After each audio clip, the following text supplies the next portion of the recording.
Bom dia, sétimo ano. Espero que estejam todos bem. E hoje nós vamos fazer a revisão e a nossa correção do bloco 11. E hoje nós vamos falar sobre o grande quebra-cabeça, né? Que foi a divisão dos continentes. Então vamos à nossa aula. Conto com a sua presença e participação, assistindo a nossa videoaula até o final e fazendo a correção das atividades. Ok?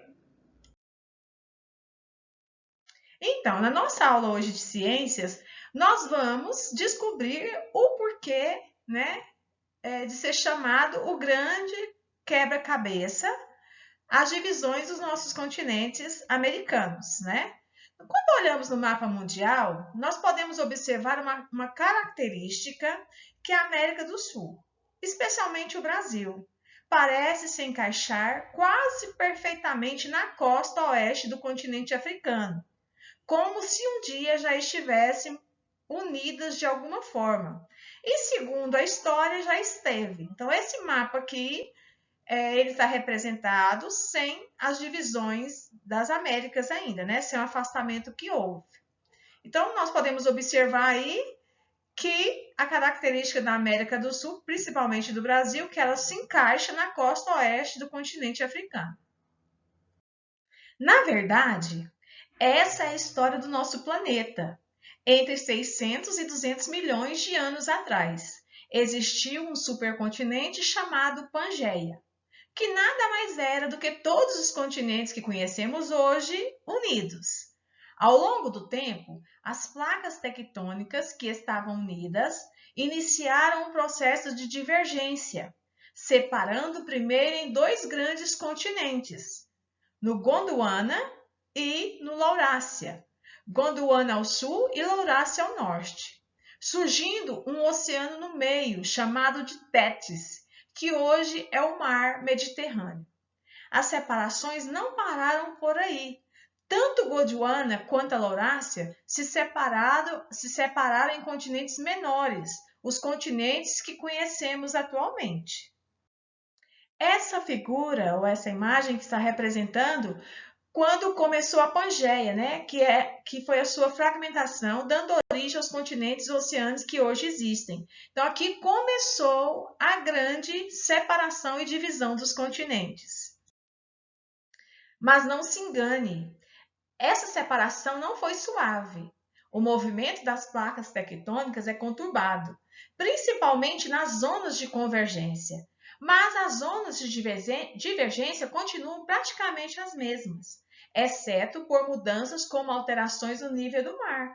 O surgimento da Cordilheira dos Andes, na costa oeste da América do Sul, é resultado dessa zona de convergência, assim como o surgimento da Cordilheira do Himalaia entre a China, a Índia e o Nepal, graças ao movimento da placa da Índia. O Gondwana deu origem às massas continentais, a América do Sul, parte da América Central, Antártida, Austrália e Índia. Cada um deles se afastando do seu ponto de origem e se movendo até chegar na configuração de hoje.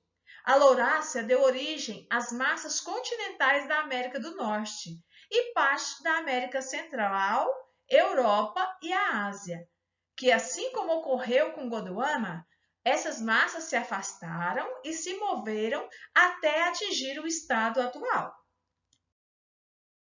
Em algum momento no futuro, daqui a alguns milhões de anos, é possível que todos os continentes estejam novamente unidos, no que é chamado de Pangeia Próxima. Essa teoria foi proposta no início do século XX pelo meteorologista alemão Alfred Wegener, considerando a costa do continente americano que de alguma forma se encaixava com o continente europeu, a América do Norte, e o africano, a América do Sul. Mas não foi apenas isso que fez com que a teoria fosse validada. Fósseis de animais que eram incapazes de atravessar o Oceano Atlântico foram encontradas tanto na África quanto na América do Sul, confirmando a chamada teoria da deriva continental. Então, aqui eu coloquei um mapa para explicar melhor para vocês. A Laurásia e a Gondwana. Então, aqui fala que a teoria, né, do meteorologista alemão Alfred Wegener, ela é considerada cientificamente comprovada porque foi encontrado espécies de fósseis tanto num continente como no outro, e não teria como esses animais ter vivido em lugares distintos se esses continentes não fossem unidos um no outro.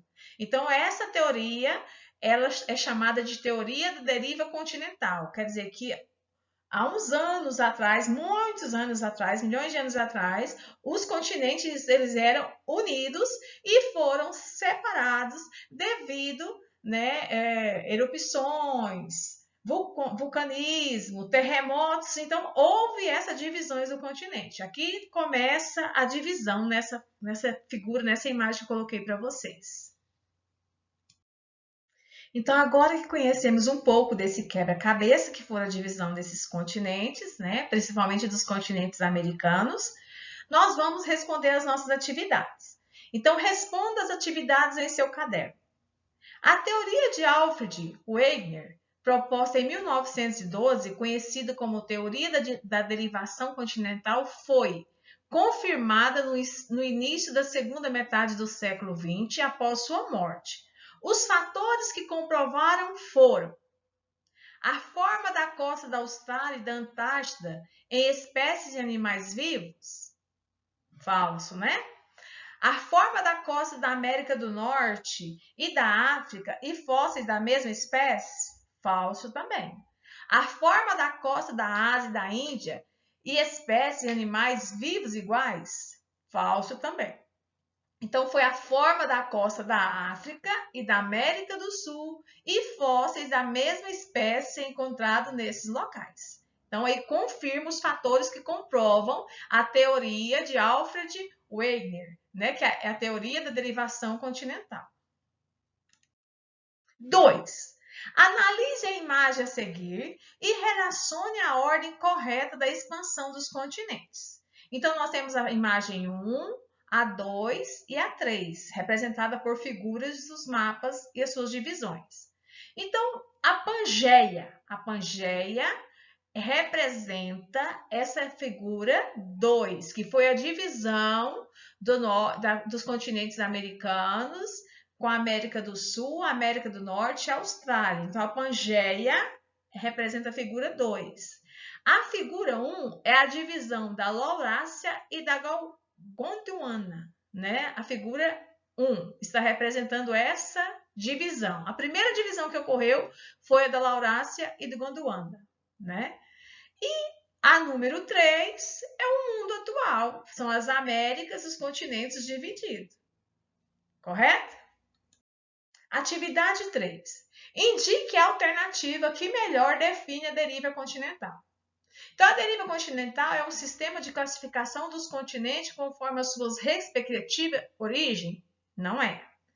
É o postulado da economia que debate acerca de dependência financeira dos continentes do mundo em relação à Europa? Incorreto. É a teoria que afirma que todos os continentes no passado formavam apenas um e que posteriormente se fragmentou graças à tectônica das placas? Sim. Né? Ela comprova que o continente era um só. D. É a hipótese de que todos os continentes são derivados de um substrato magnético que emergiu através de fissuras e falhas geológicas existentes no planeta? Não, incorreta. Então, a alternativa correta é a letra C. 4. Atividade 4. Analise as afirmações a seguir relacionadas à tectônica de placas. Então, o que relaciona a tectônica de placas? É a movimentação das placas, é lenta, continua e ocorre no limite entre elas? A zona entre duas placas que se afastam é chamada de zona de convergência. As placas tectônicas estão em movimento constante e o choque entre elas pode gerar catástrofes naturais? Quais estão corretas? Então, nós estamos analisando e afirmando as alternativas relacionadas à tectônica de placas. Então, quais são as corretas? São a alternativa A, 1 e a alternativa 3. Então, quando falamos sobre placas tectônicas, o movimento das placas é lenta, continua e ocorre no limite entre elas, e elas estão em movimentos constantes, e o choque entre elas pode gerar catástrofes naturais. Então, é a letra D. Ok? Lembrando que a nossa avaliação é na nossa próxima terça-feira. Então, estudem os conteúdos, né? Do bloco 9, 10 e 11. Espero que vocês tenham entendido um pouco melhor o que é Pangeia, o que é Laurasse, o que é Goswami, né? E que nós possamos entender o que é a teoria deriva continental. Obrigada pela sua presença e a sua participação assistindo a nossa videoaula. Beijo e até a próxima aula.